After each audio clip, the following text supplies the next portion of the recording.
जानी दुश्मनी सिर्फ इंसानों में ही नहीं होती, एनिमल किंगडम में भी कुछ ऐसे जानवर रहते हैं जो एक दूसरे के खून के प्यासे होते हैं।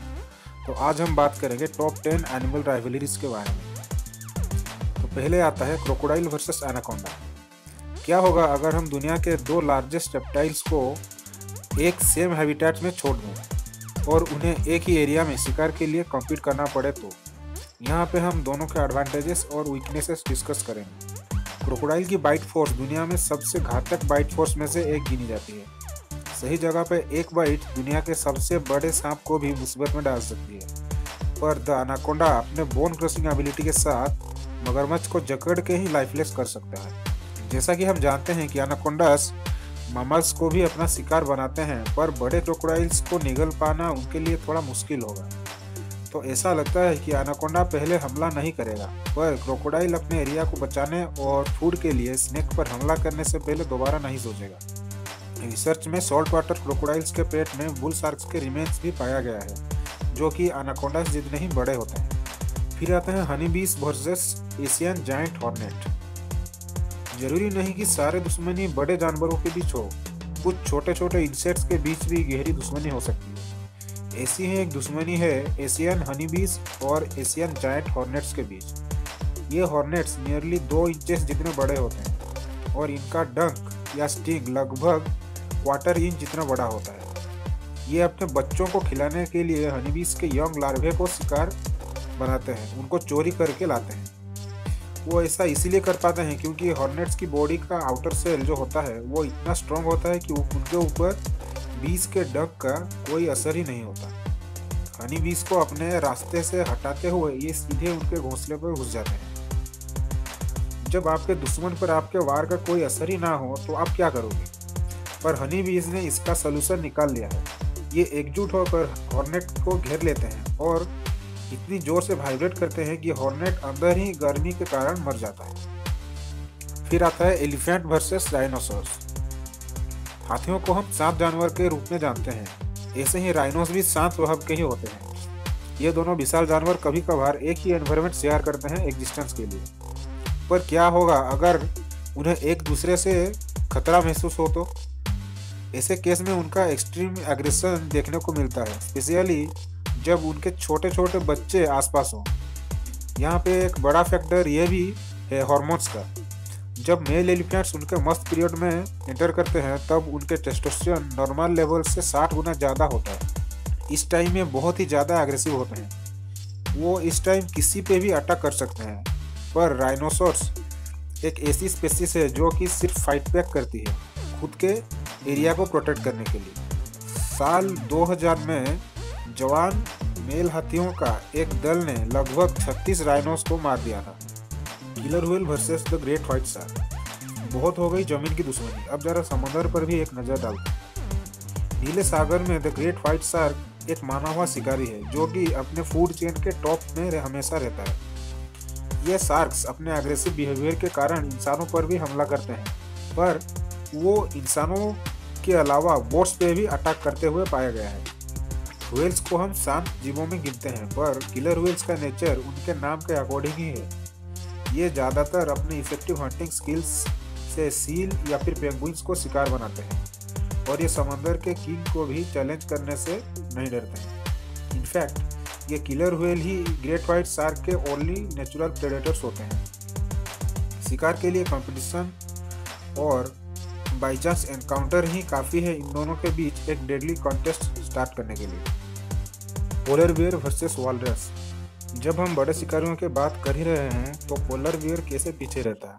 ये शिकारी सारी बियर स्पीसीज में से सबसे आक्रामक और ज़्यादा मांसाहारी होते हैं। ये जनरली सील्स का शिकार करते हैं, पर कभी कभी इस बियर को भी बड़े शिकार की इच्छा होती है। और आर्कटिक एरिया में और कोई भी शिकार इतना बड़ा नहीं होता सिवाय वालरस के, पर सबसे बड़े बियर्स ही वालरस पे हमला कर सकते हैं, और वो भी सिर्फ उनके छोटे बच्चे पर या फिर किसी जख्मी वालरस पर छोटे बच्चों पे ऐसे अटैक्स अक्सर झुंड के लीडर का ध्यान खींच लेते हैं, जिससे कि धारदार पंजे और मजबूत टस्क के बीच में एक खूनी जंग लड़ाई स्टार्ट हो सकती है। अडल्ट मेल वालरस लगभग 2000 केजी तक के होते हैं, जो कि पोलर बेयर के डबल वेट से भी ज़्यादा है।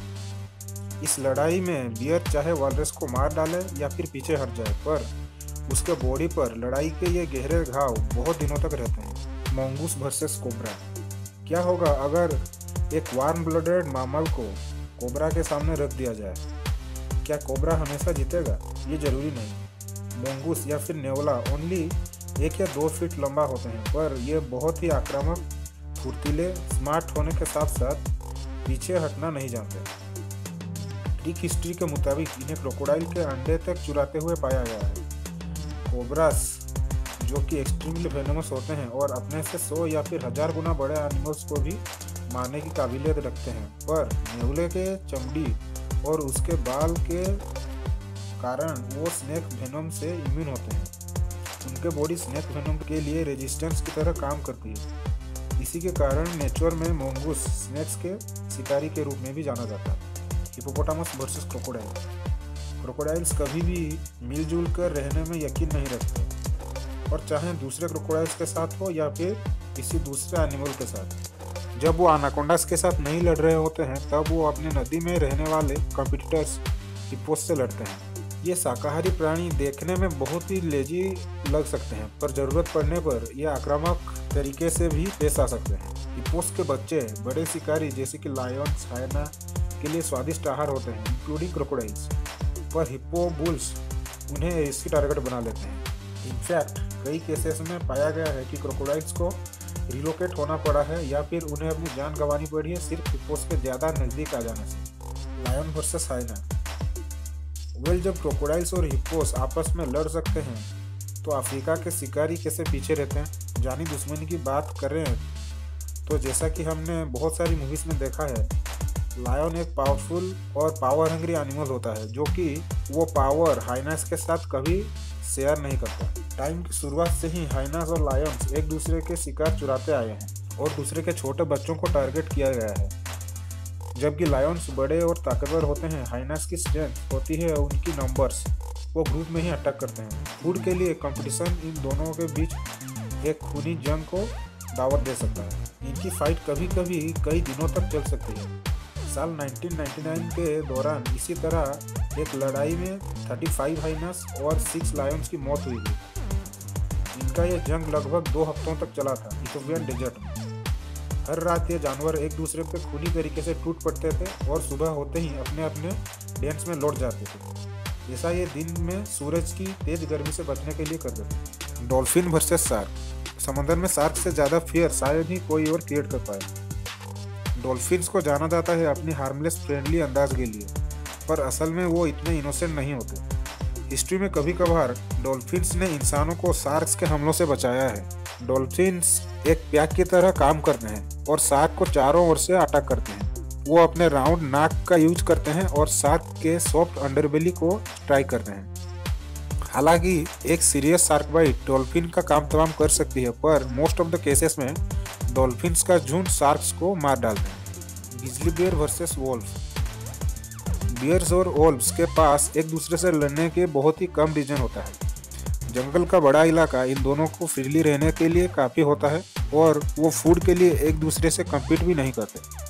पर रेयर केसेस में वोल्व्स को बियर के छोटे बच्चों को पकड़ने की कोशिश करते हुए देखा गया है। एक फेयर फाइट की बात करें तो एक वोल्फ बियर के सामने टिक ही नहीं पाएगा।